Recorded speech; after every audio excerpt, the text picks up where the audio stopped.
Okay, so I'm sitting here waiting to go into work. It's 6:54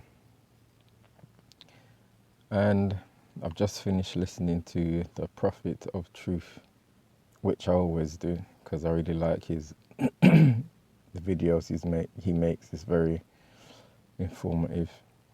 And the video I listened to just a while ago was once you get rich, you dump your black chick. And there's something that he said that triggered something that I always think about. And he said, if it wasn't for the white man to create an environment for black people to live in, we'll suffer. And then he gave an example of when there was like a group of people who raised chimpanzees and they let them go into the wild. And when they came back to check on them, they were all dead. And he was saying it's because they weren't brought up in that environment. So they didn't know how to survive.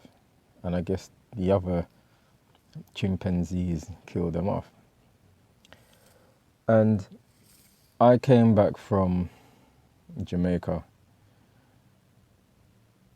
earlier this year, and I remember me and my nephew, we were having sort of like the same conversations, because the British gave Jamaica its independence.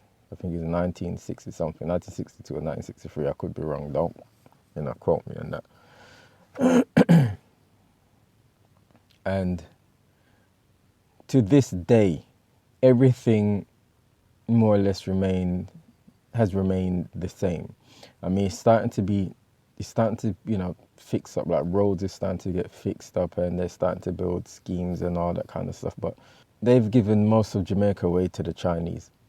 And in some parts of the island, it looks exactly the same when the British was running the island. And when you go there for anything to be done quickly, you have to bribe. The police has to get bribed, the lawyer gets bribed, the judge gets bribed. There's always a backhander. And me and my nephew sitting on there and we're reasoning, and it's like, do they not realize that if I help you, if I do for you and I treat you as though you want to be treated, everything will run smoothly. Everybody will have money. Some will have more than others, but everyone will still be able to eat and eat properly and have a good and decent life. And you can look at the Arabs for an example, or Saudi Arabia. It was a desert. There was nothing there but sand. And they found oil. And what did they do? They came together and they've said to themselves, we're going to let everybody or every one of our people eat. And they fixed up the country and everything. And now everyone's eating. They never say, like one tribe never say, I'm going to keep all of this for myself. I'm going to share it with the other tribes and build up this land of desert and turn it into heaven on earth. Saudi Arabia, Dubai, Oman, Kuwait, all of those places, Abu Dhabi.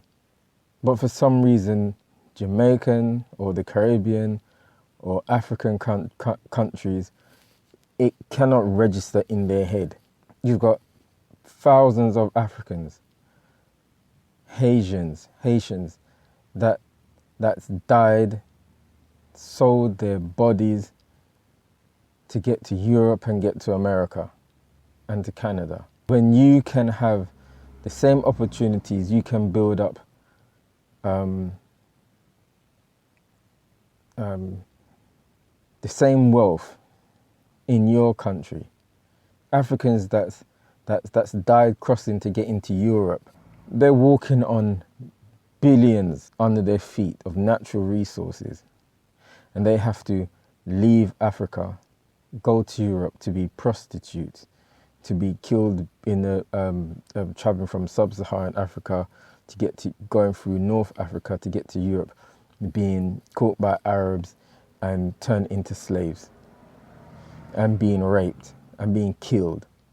And then you've got all of the rich people, or those who are in the elites of those African countries or the Caribbean countries. They fly to these places, to Europe and America and Canada, and they say to themselves, look how nice this country is. Look how much history and wealth. And I'm going to send my child here, and I'm going to let them be educated by these people, and I'm going to let them go to their colleges and their universities, not knowing that people in Europe, people in the Middle East, people in America, they sacrificed. Their ancestors sacrificed, and they built it. And then you, who are coming from those quote-unquote third world countries, those who are in the elites, look in awe at what the Arabs and the Europeans built off of the backs of their ancestors as well as yours. But they built it nevertheless, for you to look at in awe and say, "What? Look how marvelous this country is." When you can have the same fucking shit in your fucking country, you can have the same thing, if not better. Africa is like the breadbasket of the entire fucking world. All right? And you've got people in Sierra Leone fucking eating the hearts of one another, fighting over resources, over diamonds and gold and oil, killing each other when they can all eat. There's enough oil, gold, diamonds for them, for all of them to fucking eat. And people's gonna say, well, it's the Europeans that control the resources. You know what? What's that guy named? Mugabe. He took land back. And those people that own those resources, the people in government, can divide the wealth. They can take some of that wealth back instead of pocketing the money for their fucking self. The main point I want to make was, or the topic of this video was about specifically Jamaica. How everything is, you have to bribe to get what you want, for it to be like put at the head of the line. There's no organization, there's no structure, and it's fucking sickening. And when it was being ruled by the British and they were getting the shit fucking beaten out of them, everything ran fine. Everything was done properly. So basically what you're telling me is that we as a group of people are so fucking backward and hard-headed that the only time that we can come together and do something is unless there's a whip across our fucking back and we're being treated like fucking animals. And the Prophet of Doom, he always says, or the Prophet of Truth, he's got two channels. One's Prophet of Doom, one's Prophet of Truth. He always says, if that's the case, then what's the fucking point? We might as well be dead.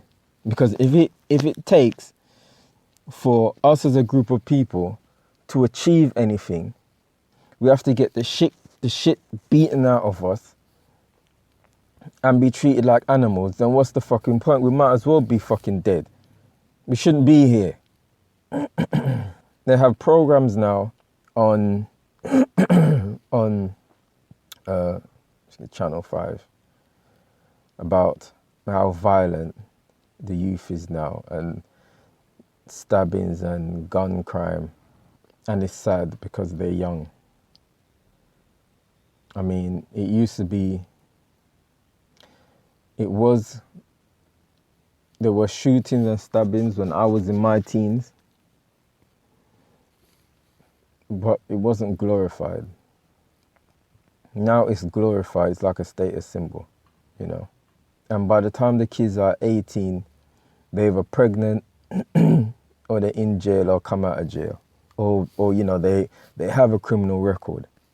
And I'm not to say that there isn't institutionalized racism, because there is. But I blame it on us as well. Because like every other race, the Asians, whether they're from Pakistan or from India, or whether they're from the Far East, the Vietnamese, or the Chinese, or the Japanese, they've always seemed to come to the UK, built up their community where they don't have to depend on people from other races. They have their own builders, they have their own restaurants, they have their own mechanics, they have their own food distributors, but not black people. For me to go and buy Caribbean food, I've got to go to an Indian man, an Asian man. Why the fuck am I going to an Asian man? I couldn't set up a store and sell Asian food or Asian clothes, and they're gonna patronize my establishment. They're not gonna do it. I'll go fucking broke. We don't have that togetherness. I should be able to go to school, go to college, go to university, come out, and there should be not a job waiting for me, but I should be able to go to someone within my community, and that'll be my first place of getting my foot into whatever industry. But I'm having to go outside and to be mistreated and go through all kinds of fucking shit. Anyway, it's just something that I wanted to get off of my chest, because the Prophet of Truth, he triggered something. And I just wanted to make this this video to get it off my chest. Okay, I'm out.